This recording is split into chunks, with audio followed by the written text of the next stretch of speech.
Hi, I'm Mike from the Fayetteville Free Library. In this video we'll go over the setup of these two sewing machines. We have the Singer Heavy Duty model and the Singer Fashion Mate model. Pretty similar. One has a digital screen, this Fashion Mate, to choose stitch style, and the Heavy Duty machine uses rotary knobs. Other supplies that we'll be using: we have some scissors, a spool of thread. We're also going to be using a bobbin. I have some scrap fabric there. I also have the printout for the sewing machine training guide, which you can always ask for. It's online as well. And we have our quick start sewing setup guides here. They can also be found on the pillar that's next to the machines. You can take a look at these. These are for the Singer Fashion Mate and the gray heavy duty machines. Just look for the one that says either white or gray machines. Let's start with looking at the Singer Fashion Mate, or the white machines here. Let's go through the parts of each machine. Of course, we do have the needle right here. We come down, we have what's called the feed dogs. That is on the throat plate of the sewing machine. This is called the throat plate. So feed dogs, throat plate. This is your bobbin cover door. Okay. When you are going to replace this, we want to make sure that the rounded side of this lid goes towards the needle, and it typically goes with the left side first and then push down on the right side. The hand wheel is off to the right. This should be rotated over the top towards you in this direction. We have the stitch selection, which we'll get into more. We have the lock stitch button, which is like the reverse, but by backing over the stitch and then going back forward, this will lock your stitch so that the thread won't come out. The tension wheel has a range of +3 to -3, with a section in the middle called auto. This is most likely where you will keep the tension. This is referring to the tension for the top part of the machine, the top thread, and does not affect the bobbin tension. That's something that we don't adjust. We just adjust the top thread to find the balance for the machine. Other things that you'll find at the top of the machine: this is the bobbin winding spindle. We will be placing the bobbin on this and pushing it to the right. That engages that spindle. We have your thread spool here. This is where you'll put your thread spool holder. This is where you'll put that thread. And then we have a series of diagrams that will show the route for thread to go through to properly set up the machine. On the side of the machine, you'll find the on switch and the power cable, as well as the foot pedal that will control the speed. Let's take a closer look at the needle, the presser foot, and then the presser foot lifter. This will have to be down anytime you're sewing. When you pull this up, it disengages your fabric from the feed dogs. One other thing to note here is the needle threader that assists with this. Not all the machines have it. It only works when the machine is in the needle is in the upmost position.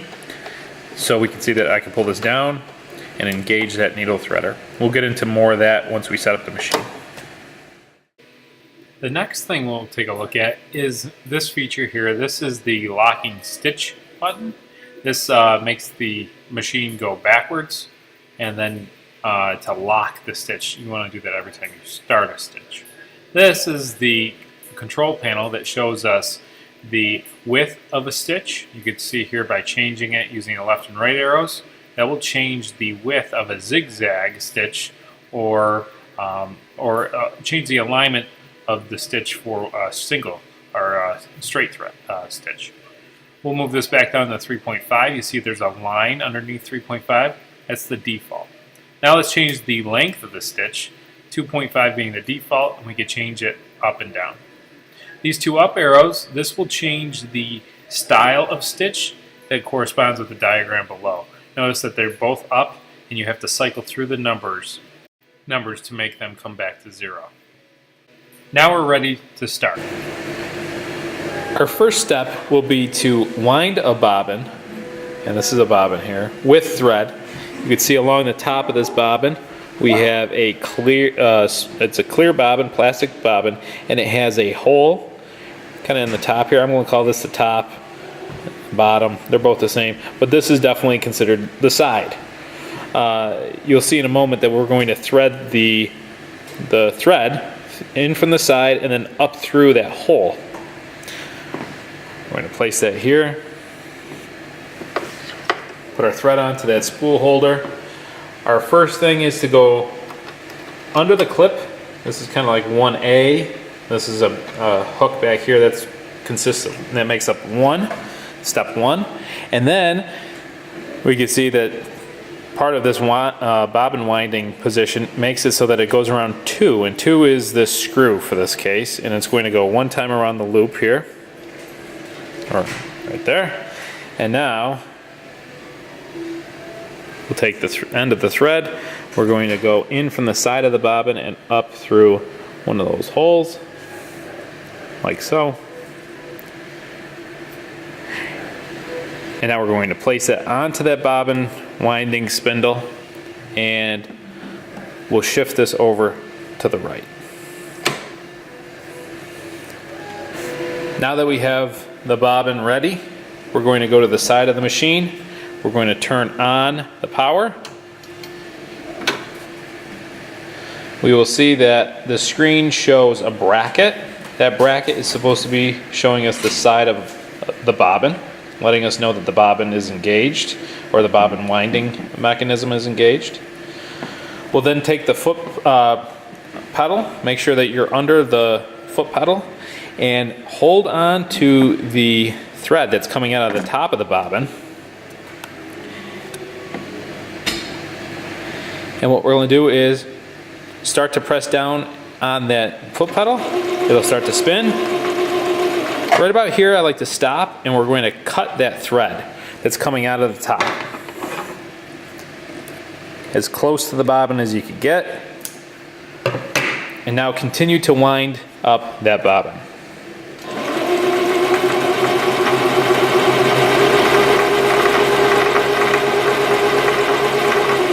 Once the bobbin is filled to a point that is acceptable for you, if you do let it run, this little bumper will kick this over so that it doesn't overfill it. But once it's all set for you, we're just going to use a little bit here. We're going to cut that thread on the right side of this screw. Take the scissors, cut it. The next part is to take the bobbin, push the spindle to the left, lift up the bobbin, and without turning it in your hand, we are going to go ahead and put it down into the bobbin shuttle system down here. We're going to open up that door.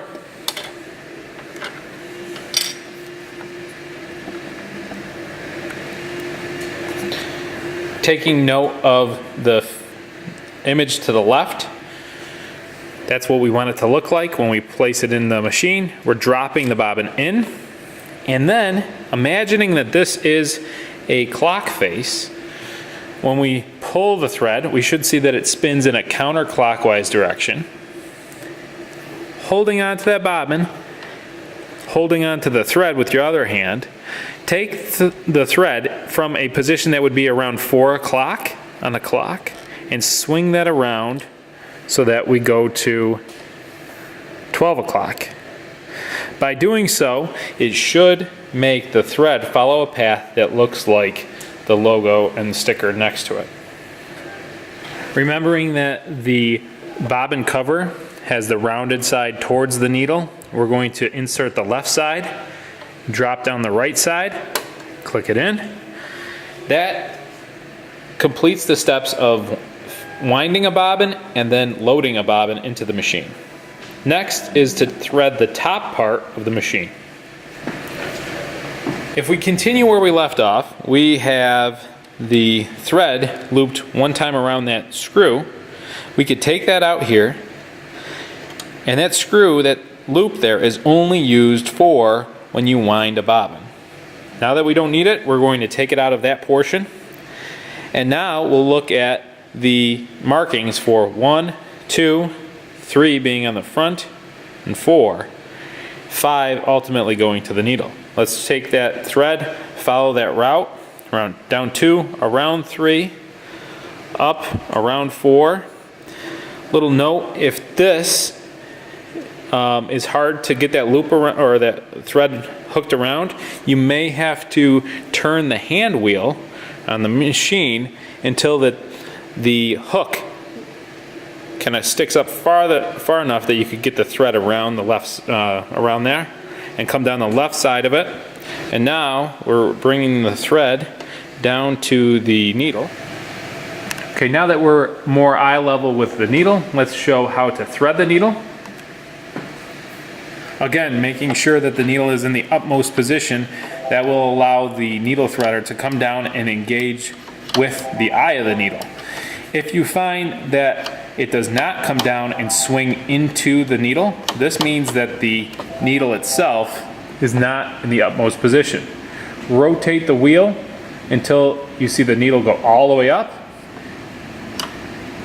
and that should allow you to engage the needle threader. Okay, with the needle threader down, we will take the thread and go off to the left of this hook that's in the side of the needle threader. And now we are making the thread go up against the needle just below this fork that is on the needle threader itself. And now I'm going to pull the thread up into the back.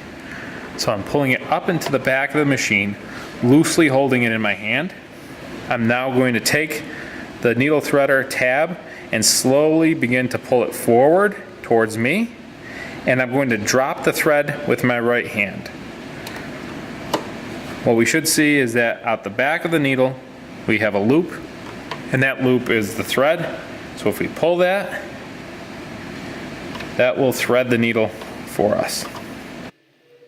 Now, holding the top thread with your left hand, that's the thread coming off the needle, and taking your right hand and turning the hand wheel over the top towards you, keep rotating that wheel until you see the needle go down, then up again. After that point, what we've created is a loop of the bobbin thread that's come up through the throat plate. Take the scissors and kind of brush that loop off to the side, and we can see that there's that loop right here. So I'll take that with the scissors and push it off to the side.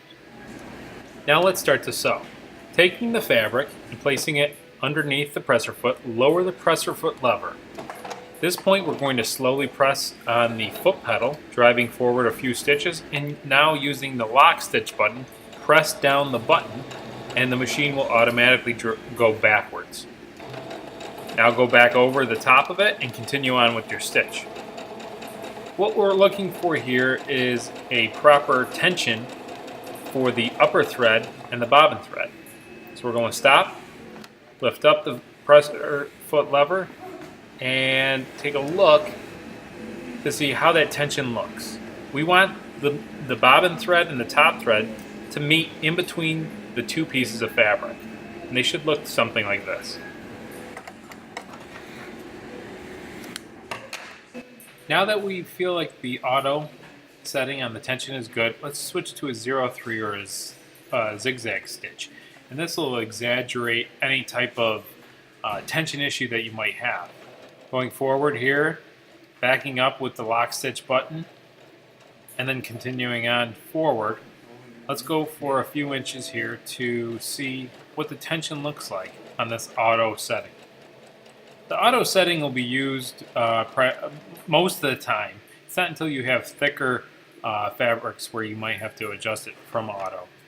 We'll cut this. Let's take a look. See that top thread, top of the stitch, and the bottom both look the same, which is good. So now let's take a look at an example of poor tension.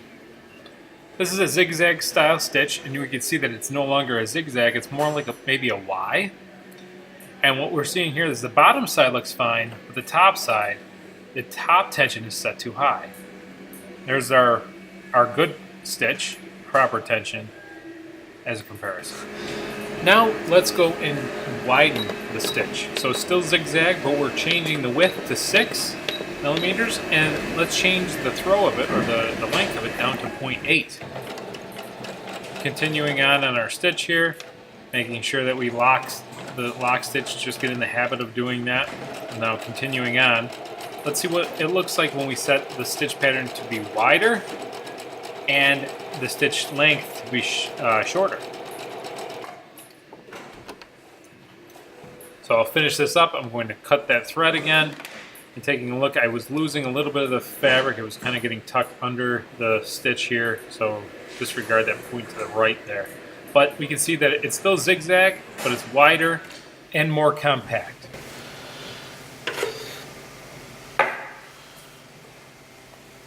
Now this machine is the Singer Heavy Duty. This will have a little different quick start guide. This quick start guide will say HD gray, and you can see that the design of the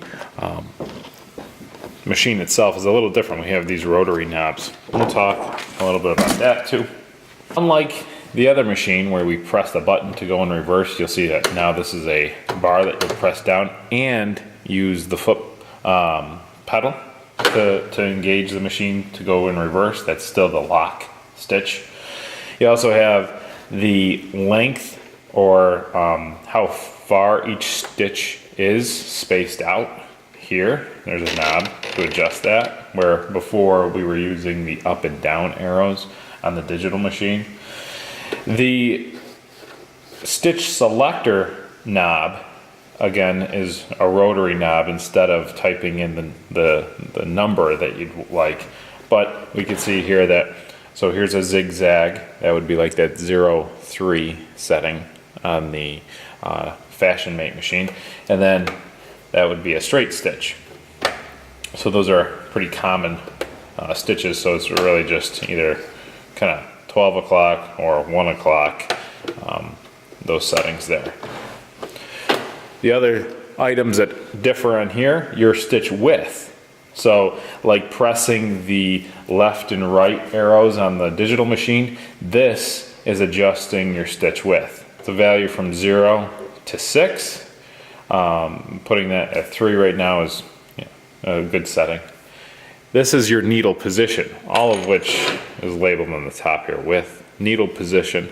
Needle position, this is showing a center needle position. This would be aligned to your left, and then this would be aligned to your right. Keeping that in the center on a straight stitch or a zigzag stitch, that will make it so that it'll work properly. And then your tension is off to the side here, and you'll find that it's a range of 0 to 9, with 5 through 3 being like the recommended setting. So we'll keep that at 4. Most of the machine is set up in a very similar manner. You can see here your thread is going to go onto the spool here, follow a path. Here's one. The clip looks a little different, but it's really the same setup as the other machine. So as a side-by-side spool holder, bobbin winding spindle, bobbin winding spindle. If we were to follow the route for winding a bobbin on this machine, you're going to send the thread this way to 1 around in this clip, around this hook, come back and do that loop around that screw, and come back and feed the bobbin. Same as this machine. Okay, remember, 1 is part of this and this clip. Send it around that screw 1 time, heads back over to your bobbin. Back to the heavy duty machine. When you're all done winding the bobbin, you're going to take that thread, and it's going to go to thread the needle, go through 1 and then 2 is still down the side of the machine. Okay, 4, 5 is the top, and then 6 is the needle itself. So what I'm about to do here is how to quickly set up this machine. It's a good review, just like the other one. So I'm going to put my spool there. Let's wind up a bobbin, go through 1 and 2, around the loop, 1 time. Take my bobbin, take the thread, going to go in from the side, up through one of those holes. Here we go. Like this. Take that. Make sure the machine is on. Off to the side. Turn that on. And push the spindle to the right.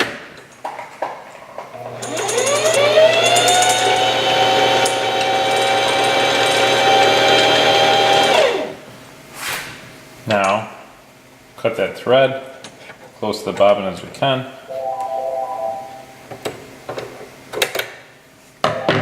Just like the other machine, open up the bobbin cover door there. This one is square and rounded on each side there.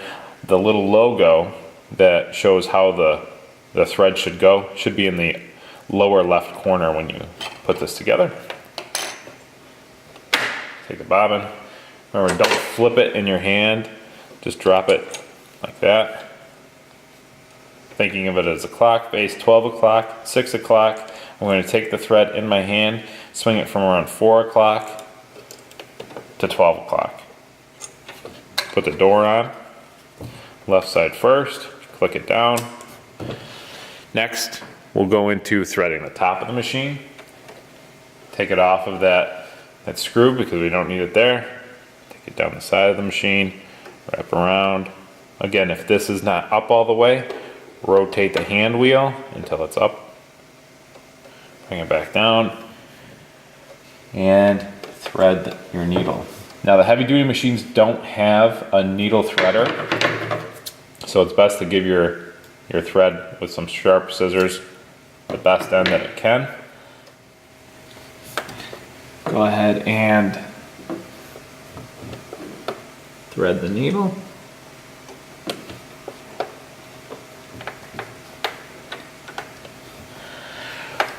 Remember that the thread should go down into the notch that goes through the presser foot. So now it's coming out the bottom of the presser foot, out the back. Hold on to that. Rotate the hand wheel over the top towards you. Keep doing so until, with some tension on that thread, until you see that it scoops up the bobbin thread. We have that loop under here. I'll pull that out.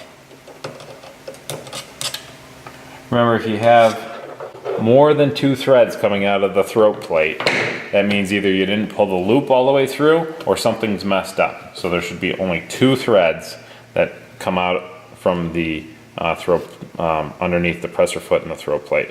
The bobbin one and the top thread. With those back, we'll go ahead and check our tension. We'll go ahead with setting the machine to a straight stitch. Length, we'll keep it on 2. Width is set to 3, but that won't matter because it is a straight stitch. Our needle position is centered with a tension set in the middle with 4. Remembering that your thread or your fabric should be at least halfway underneath the presser foot so that we don't wear down the presser foot with the feed dogs. The presser foot relief lever is towards the back of this machine. It's a little farther around than in the middle here. Drop that down. Keep my hands up forward. Slowly start. Stop about there.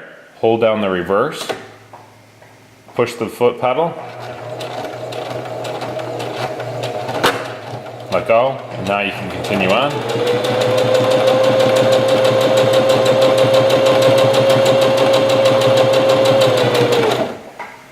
check our tension there.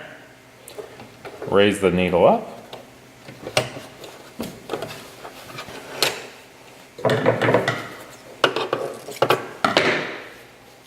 Okay. What we want to see here is that we got a nice even stitch. Both sides look the same, which they do. It's good. Let's do a zigzag stitch. So how do we set that up? Turn the dial, zigzag. Length we could keep the same. Width, we'll keep it on 3. Needle position still centered. Don't change this because this will make it so that it does not zigzag. Needle position has to be centered. We'll keep tension the same because it worked well. Remember, keep your presser foot down. Lock stitch. Go forward.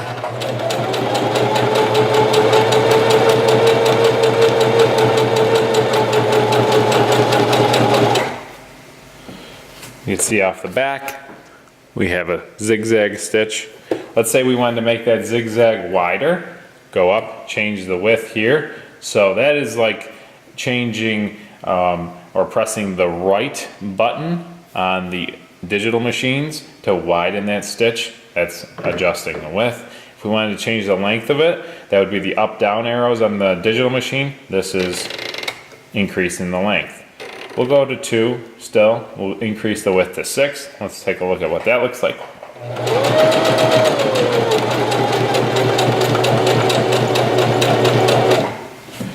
So we can see there's a difference now in the stitch width. Changes over here at this point.